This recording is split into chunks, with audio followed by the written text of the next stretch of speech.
With the presentation finished, we get ourselves a title card. What's up with humans, especially you climate activists? Now, I appreciate all the Vanguard opinions you have messed up in order to spread awareness about climate change. But if you really wanted to help out the Earth, then existing as a human probably isn't the best thing. In all seriousness, how would the world actually look like if humans didn't exist? Would the Earth be better or worse without us? I am here to tell you that the Earth would unequivocally be better without us. Before we can talk about how much better the Earth would be without us, first I'll give you some background information on natural climate change versus man-made climate change. Climate change has always existed in some form or another, whether it be from volcanic eruptions, fluctuations in solar radiation, shifting of the tectonic plates, and even small changes in the Earth's orbit. Now let's take a look at how a famous volcanic eruption affected the Earth's climate, because frankly, I would rather not talk about the intricacies of solar radiation. Let's go back to the year 1257, to a time without cars or cocomelon, to the Indonesian island of Lombok. On this seemingly innocent island lay the Semalis volcano that was having a really bad day.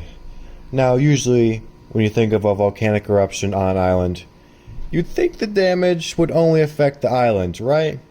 Wrong. Stupid. This volcano has big dreams, and so big it erupts. It is said that Semalis erupted tens of kilometers into the atmosphere, and the pyroclastic flows, also known as the big cloud thingies of ash, basically turned Lombok into an ash-covered hellscape. In addition to this, the pyroclastic flows decided that they didn't need to be the son of God in order to walk on water, and traveled to the nearby island of Sumbawa, and messed that island up too.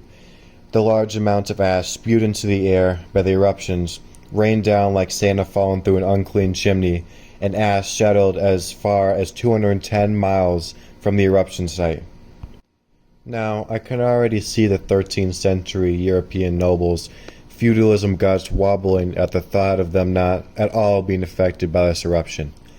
But their smiles will soon fade as so much ash and debris was flung up into the atmosphere that it literally made the sun dimmer because of how much solar radiation was blocked. This is also called the albedo effect, by the way. This caused the volcanic winter and the atmosphere to rapidly cool for the next several years. Now, it turns out plants don't take too kindly when there's not enough sunlight to grow, so it's led to massive famines and crop failures in Europe and around the world. So not only did the eruption of the Semalis volcano cause massive damages to the surrounding scenery, but it also may have literally caused a little ice age. So next time you think that climate change didn't exist before people started industrializing, think of all the change that was caused by a random volcano deciding to sneeze in 1257. Now, if you listened to that story and thought, hey, humans haven't caused a global ice age, so humans can't really be that bad for the Earth, right? Well, to that I say, get your act together, buddy, because we are really that bad. Of course, everybody knows about the global temperatures rising every year, with each decade since the 1980s being hotter than the last. But this is just the tip of the iceberg. Here are some unique side effects of climate change. It is estimated that the average person will lose 58 hours of sleep per year by the year 2100 due to hotter nights. So you have a lot of long sweaty nights ahead of you.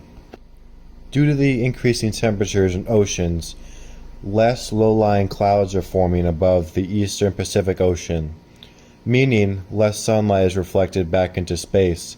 This is called the albedo effect. With less light being reflected back into space, the Earth appears dimmer.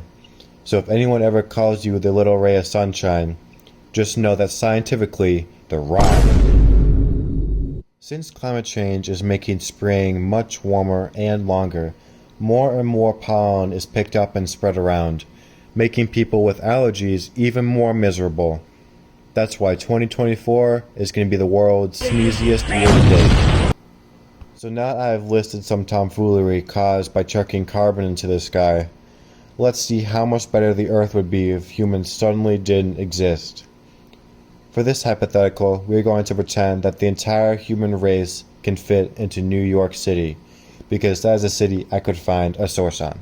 Plus, New York has dang near everything, so it would be a good fit. First of all, you have to realize that New York, much like New Orleans, has a surprising amount of water under it. So much so that there are large pumping stations staggered around the city to make sure that groundwater doesn't rise and destroy the infrastructure of New York. It is estimated that 13 million gallons of water are pumped out of the subway system every day. So that if humans disappeared tomorrow, then there would be no more people to operate the coal and nuclear power plants that power everything. Even if there are fail-safes put into place by these power plants, the systems would soon be no match for the prolific flow of groundwater that would quickly flood the subway system and other underground structures. The H2O under Manhattan is so powerful that in just a few short decades, entire streets would revert back to rivers that were there before New York was built. As streets begin to crack, seeds from surrounding trees will settle in these cracks and start growing large amounts of vegetation, and the flow of groundwater would wreak havoc on the foundations of buildings, leading to much less stable buildings, and some might even flat out collapse.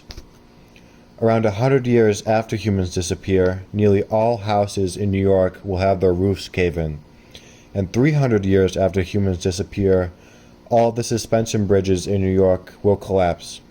And a few hundred years after that, all the arch bridges will have collapsed. About 500 years later, Central Park decides that it wants to expand a bit, and forests will cover the New York metropolitan area. As buildings continue to erode, the rats will reclaim the throne as the kings of New York once again. And as the years go on, the earth will work around the buildings and the roads, and the cars, and the trash, and craft an ecosystem around what used to be where the Avengers defeated Loki. About 5,000 years after humans disappear, the casing of nuclear warheads stored under Lockheed Martin and BlackRock will erode, and the radioactive plutonium-239 will be released into the environment. But for humans, that is hardly a concern. After about 15,000 years, glaciers coming down from Canada, Canada, will swallow up the last remaining buildings as Earth enters a new ice age. Jesus, I didn't know we still had those. About 35,000 years after, the lead deposits from car emissions finally dissipate, and Prius drivers can finally rest easy knowing that their choice to drive a pretentious car didn't help the environment at all. About 100,000 years from now, the carbon dioxide levels in the atmosphere will return to pre-industrial levels, and I'm sure the air will be as pure as a pug.